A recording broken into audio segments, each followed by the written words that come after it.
Hello everybody, welcome back to my channel. This is Yeddu Language Tube. I'm Yeddu. በደህና ወደ ቻናል የመጣችሁ እንደተለመደው ዛሬም which is a nice and important የሆነች ቶፒክ ምርጥ ቪዲዮ ደህና ይዤ መጥቻለሁ።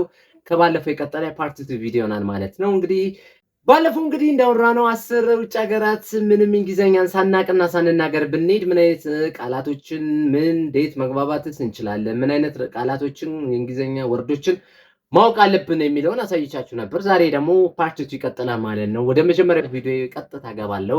ሌትስ ፕሮሲድ። የመጀመሪያው እንግዲህ ሰባው ሜዲካል ሲቹዌሽንስ ነው ወይም ቢዮንድ ኢመርጀንሲ ማለት ነው።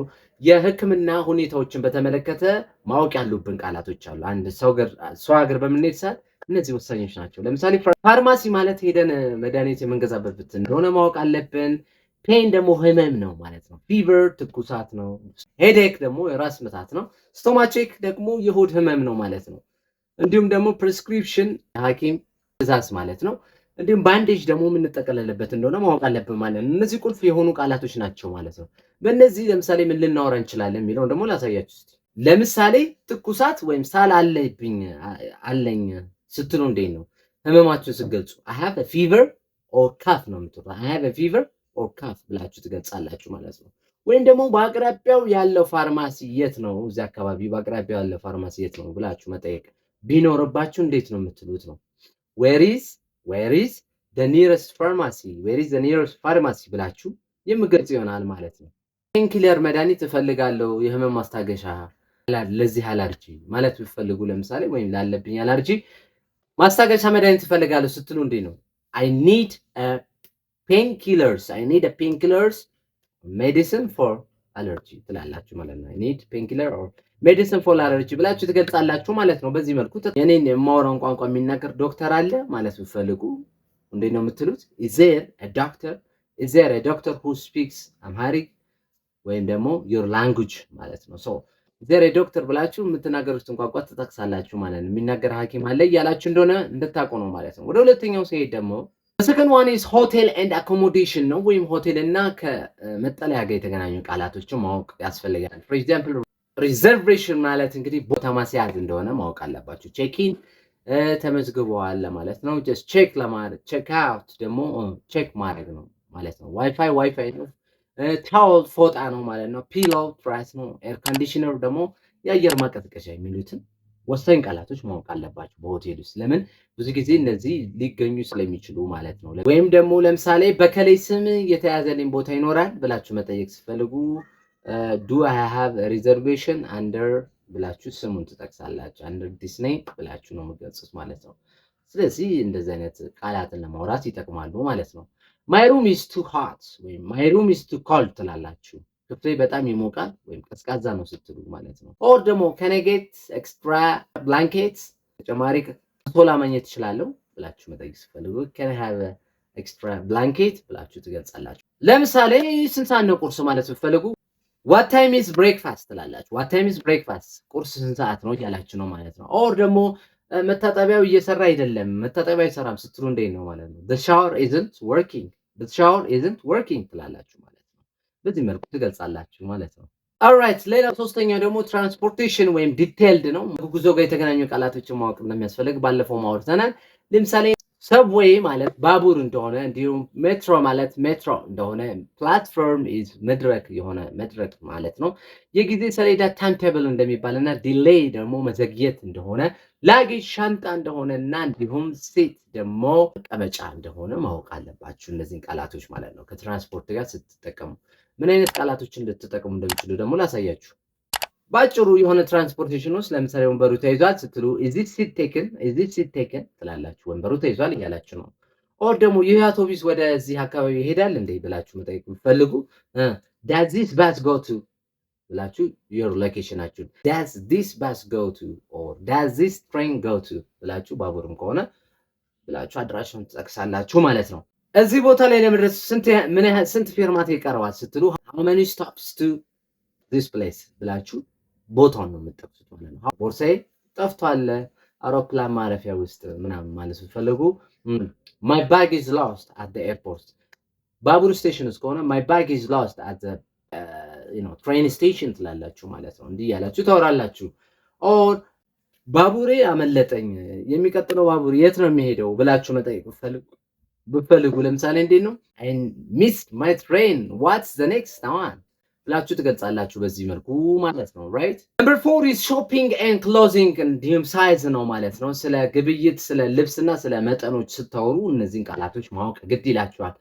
ስሞል ማለት አነስተኛ እንደሆነ፣ ሚዲየም መካከለኛ እንደሆነ፣ ላርጅ ማለት ትልቅ እንደሆነ፣ እንዲሁም ፊቲንግ ማለት ተስማሚ ወይም የተስማማ ማለት እንደሆነ፣ ሩም ደግሞ ክፍል እንደሆነ ወይም ደግሞ ኤክስቼንጅ ማለት ልውውጥ ወይም መለዋወጥ እንደሆነ፣ ሪፊውንድ ደግሞ ተመላሽ ሪፊውንድ ተመላሽ ማለት እንደሆነ፣ ዲስካውንት ደግሞ ቅናሽ ማለት እንደሆነ ማወቅ አለባችሁ ማለት ነው። እነዚህን ተጠቅማችሁ ልታወሩ የሚችሉት ሾፒንግ ጋር ለምሳሌ ሳምፕል የሆነች አባባልን ላሳያችሁ። ለምሳሌ የሆነ ልብስ ልትገዙ ገብታችሁ በሌላ ሳይዝ ወይም በሌላ መጠን ይህ ይኖርሃል ማለት ትፈልጉ እንዴት ነው የምትሉት? እንግሊዝኛ አይችሉም። ኢማጂን ዳት ምን ልትሉ ነው የምትችሉት?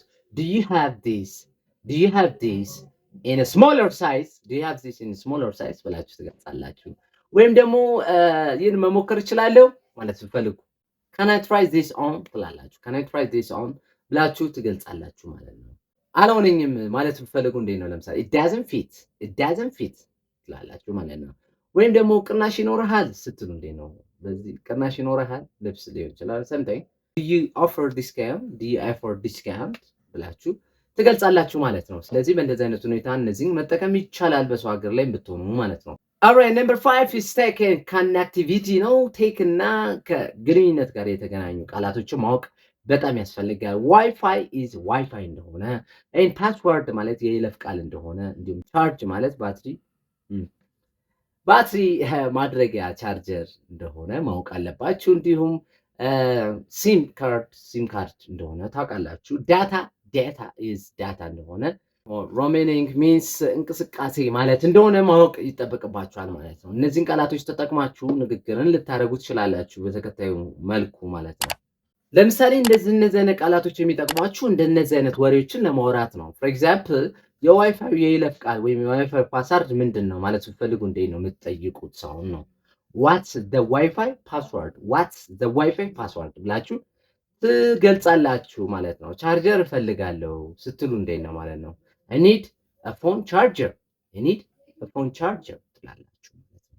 ስልኬ አይሰራም ስትሉ ደግሞ እንዴት ነው ማለት ነው? my phone isn't working ብላችሁ ትገልጻላችሁ ማለት ነው። this is all about number 6 is social interactions ነው ወይም ማህበራዊ ግንኙነቶች ላይ ልትጠቀሟቸው ወይም ማወቅ ያለባችሁ ቃላቶች ይኖራሉ። for example ለምሳሌ friends ማለት ጓደኞች ማለት እንደሆነ፣ meet ማለት መገናኘት እንደሆነ፣ coffee ማለት ቡና እንደሆነ፣ ፎቶ እንደሆነ፣ phone number ማለት የስልክ ቁጥር ማለት እንደሆነ ማወቅ አለባችሁ።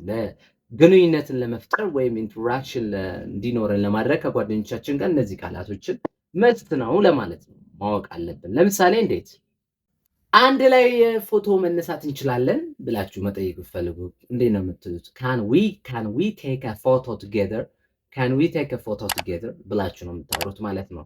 ኦር ደግሞ ነገ መገናኘት ትፈልጋለህ ማለት ብትፈልጉ ጓደኛችሁ መጠየቅ ብትፈልጉ እንዴት ነው do you want to meet tomorrow ብላችሁ ትገልጻላችሁ ማለት ነው። በጣም ደግ ነህ ሩህሩህ ነህ ስትሉ you are very kind የሚለውን አገላለጽ ትገልጻላችሁ ማለት ነው።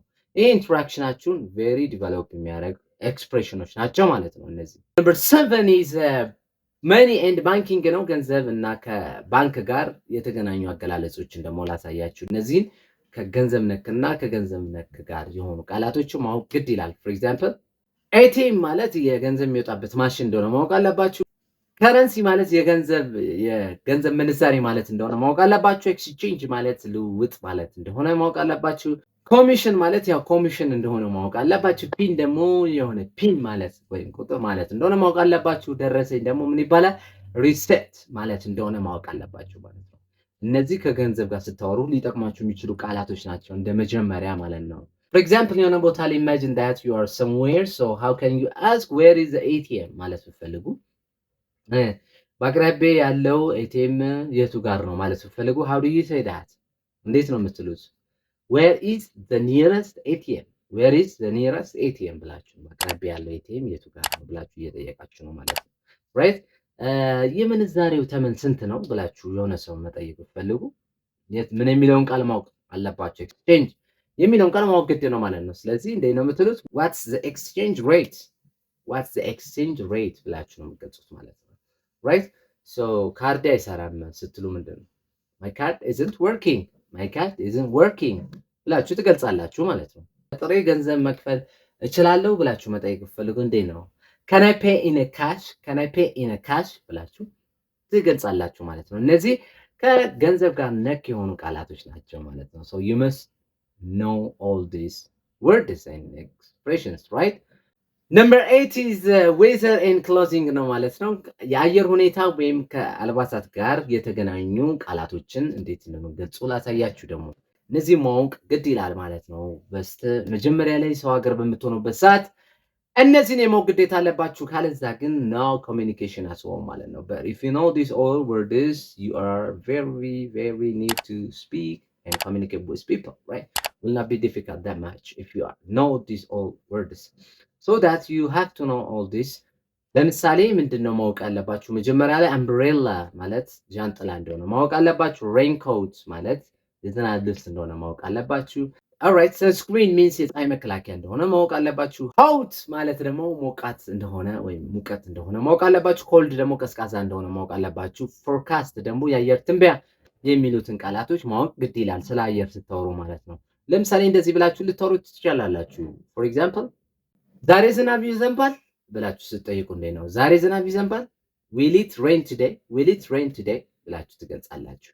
ወይም ዣንጥላ ፈልጋለሁ ስትሉ I need an umbrella፣ I need an umbrella ብላችሁ ነው የምትገልጹት ማለት ነው። right so በዛሬ በጣም ነፋሻማ ነው ወይም ዛሬ በጣም ፀሐያማ ነው ስትሉ፣ ለምሳሌ ነፋሻማ ነው አየሩ ስትሉ እንዴት ነው? it's too windy፣ it's too windy ትላላችሁ። ፀሐያማ ነው ከሆነ it's too sunny፣ it's too sunny ያላችሁ ትገልጻላችሁ ማለት ነው በዚህ መልኩ። ስለዚህ አየርን ለመግለጽ እነዚህ ይጠቅማሉ ማለት ነው። ነምበር 9 is work and study abroad ነው ወይም ስራና ጥናትን በውጭ ሀገራት ላይ ማለት ነው። ትምህርትን በተመለከተ ለምሳሌ እነዚህን ቃላቶች ማወቅ ግድ ይለናል ማለት ነው። ለምሳሌ internship is the internship, right? visa is visa፣ ዶክመንት ሰነዶች እንደሆነ ማወቅ አለብን። ሚቲንግ ደግሞ ስብሰባ እንደሆነ እና ዴድላይን ደግሞ ቀነ ገደብ እንደሆነ ማወቅ አለብን ማለት ነው። እነዚህን ተጠቅመን ልናወራ እንችላለን። for example ለምሳሌ ከሆነ ሰው ጋር እያወራችሁ እኔ እዚህ የመጣሁት በስራ ቪዛ ነው ማለት ስትፈልጉ እንዴት ነው የምትሉት? I'm here for a work visa፣ I'm here for a work visa ትላላችሁ ማለት ነው። እኔ እዚህ የመጣሁት በስራ ቪዛ ነው እያላችሁ ነው ማለት ነው። ያልከውን ታብራራልኛለህ ስትሉ እንዴት ነው? Can you explain this again? Can you explain this again? ይህን ልትጠቀሙ የሚችሉት usually in the classroom meeting ማለት ነው። ወይም ደግሞ በክፍል ስብሰባ ውስጥ ልትጠቀሙት ትችላላችሁ ማለት ነው possibly። ሌላ ደግሞ ልትሉት የምችሉት እዚህ ያለኝን ቆይታ ማራዘም ፈልጋለሁ ስትሉ እንዴት ነው ማለት ነው? I need to extend my stays፣ I need to extend my stays ብላችሁ ትገልጻላችሁ ማለት ነው። ነምበር 10 is cultural interaction ነው። እንግዲህ cultural interaction ማለት ከባህላዊ ግንኙነቶች ጋር የተገናኙ አገላለጾችን ደግሞ አሁን እነግራችኋለሁ ማለት ነው። ለምሳሌ ከባህል ጋር ኢንተራክሽን ስታደርጉ፣ ከሰዎች ጋር ስትግባቡ፣ ስለ ባህል ስታወሩ እነዚህን ቃላቶች ማወቅ ግድ ይላል። ልክ እንደ ትራዲሽናል ማለት ባህል እንደሆነ፣ ፌስቲቫል ማለት ፌስቲቫል እንደሆነ፣ እንዲሁም ከስተም ማለት የተለመደ ማለት እንደሆነ፣ ቲፒክ ስትሉ አንድ ባህል ውስጥ የተወረሰ ነገር፣ እንዲሁም ደግሞ በጨዋነት ማለት ስትፈልጉ ፖላይትሊ የሚሉ ቃላቶችን ማወቅ ግድ ይላል ማለት ነው። for example እነዚህ ቃላቶች የሚጠቅሟችሁ እንግዲህ ይህ በዓል ምንድነው ማለት ስትፈልጉ what's this festival about፣ what's this festival about ለማለት ይጠቅማችኋል። ይህ በዓል ምንድነው እያላችሁ ነው ማለት ነው። or ሁሌ የሚከበር ባህል ነው ብላችሁ መጠየቅ ስትፈልጉ እንዴት ነው? ሁሌ የሚከበር ባህል ነው። is tipping required here፣ is tipping required here ትላላችሁ ማለት ነው። ሁሌ የሚደረግ ነው፣ ቲፒክ ነው፣ ሁሌ ይሄ እንደማለት ነው። ሶ ሁሌ የሚከበር ባህል ነው እያላችሁ እየጠየቃችሁ ነው ማለት ነው። ኦር ለምሳሌ በእናንተ ቋንቋ እንዴት ነው ሰላም ሄሎ ማለት የምችለው? ሄሎ ማለት በእናንተ ቋንቋ እንዴት ነው ማለት ስትፈልጉ እንዴት ነው የምትሉት? how do I say hello in your language, right? how do I say hello in India ልትሉ ትችላላችሁ። በህንድኛ hello እንዴት ነው ወይም በሌላ ቋንቋ hello ማለት እንዴት ነው ስትሉ እነዚህ መጠቀም ትችላላችሁ ማለት ነው። alright ስለዚህ እነዚህን በመጠቀም እንግዲህ መጠቀም ትችላላችሁ ማለት ነው ይመስለኛል። hopefully they will help you a lot ማለት ነው። ምክንያቱም ፍሬዞቹን ከሴንቴንሶች ጋር በማድረግ መለማመድ ነው። እነዚህ ሲቹዌሽኖች በጣም ሪሰርች ተደርጎ ያገኟቸው ትክክለኛ ነገሮች ስለሆኑ ተጠቀሟቸው ብዬ አግዛለሁ። አንድ ሰው እንግዲህ ሰው ሀገር በቀላሉ ሄዶ ምንም የማይችል ሰው እነዚህን በማወቅና ጀስት የኔ ቪዲዮ በማየት ብቻ ብዙ ነገሮችን መማር ይችላል፣ መናገር ይችላል፣ ኮሚኒኬት ማድረግ ይችላል፣ ኢንተራክሽን ሶሻል ላይፍ ላይ ፐርፌክት መሆን ይችላል ማለት ነው። ስለዚህ በሁለት ፓርት ያቀረብኩላችሁ ቪዲዮ ይህንን ይመስላል ማለት ነው። ስለዚህ እኔ እንግዲህ የነገርኳችሁን ነገሮች በማስታወስ እነዚህም በሁለት ፓርት ያቀረብኩላችሁ ቪዲዮ ለጀማሪ ለሚባል ምንም እንግሊዝኛ ለማያውቅ ሰው በጣም ወሳኝ ናቸውና ስለዚህ አይታችሁ ቪዲዮን ተጠቀሙበት እላለሁ ማለት ነው። እነዚህን ቪዲዮ ደግሞ አይታችሁ ከወደዳችሁ ከጠቀማችሁ ላይክ እና ሰብስክራይብ በማድረግ እኔን አግዙኝ፣ ሼር አድርጉ ለወዳጅ ዘመዶቻችሁ። ውጭ ሀገር ሄደው ምን ላወራ እንዴት ነው መግባባው ብለው ለተጨነቁ ጓደኞቻችሁ ላኩላችሁ ይሄን ቪዲዮ ማለት ነው። ስለዚህ ደግሞ ወይም ደግሞ ውጭ ሀገር ለመሄድ ላሰባችሁና ቅር ላላችሁ ሄጄስ እንዴት እግባባለሁ ብላችሁ ለተጨነቃችሁ ላኩላችሁ ማለት ነው። ወደ የትኛውም ሀገር በሰላም ለመጓዝ ዘና ብላችሁ ዩዶ ላንጉዌጅ ቲዩብን ተቀላቅላችሁ አብረን በጋራ እናድጋለን። if you have any question leave your comments under the comment section ጥያቄና ሀሳባችሁን እቀበላለሁ በኮሜንት ላይ አሳውቁኝ። እንዲሁም if you are new for this channel ለዚህ ቻናል አዲስ ከሆናችሁ ሰብስክራይብ እና ላይክ ማድረግ እንዳይረሳ። በቀጣይ ደግሞ አሪፍ እና ምርጥ የሆነ ቪዲዮ አመጣለሁ። እስከዛው ባይ ባይ ቻው።